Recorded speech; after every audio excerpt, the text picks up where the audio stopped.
Sir இப்போ வந்து இந்த உதயநிதி ஸ்டாலின் அமைச்சராக இருக்காரு, அவர் துணை முதல்வராக வரணும்னு எல்லாம் சொல்லிட்டு இருக்கிறாங்க. அவங்க கட்சியில் அவர் துணை முதல்வராக வருவார்.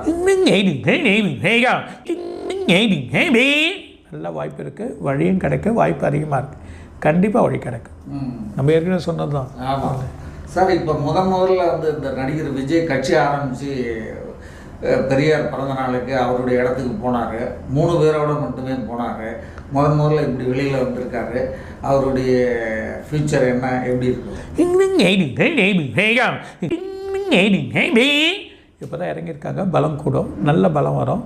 எதிர்கட்சியாக நிற்கக்கூடிய அளவுக்கு பலம் வரும். ஒன்றும் பிரச்சனை சார். இந்த விண்வெளி ஆய்வு கூடத்துக்கு நாசா அனுப்பிச்ச சுனிதாங்கிறவங்க வந்து அவங்க அங்கேயே விட்டுட்டு அவங்கள ஏற்றிட்டு போன அந்த விண்கலம் மட்டும் தனியாக வந்துருச்சு. அதே நேரத்தில் தனியார் அனுப்பிச்ச விண்கலம் வந்து விண்வெளிக்கு போயிட்டு ஆட்களை ஏற்றிட்டு போயிட்டு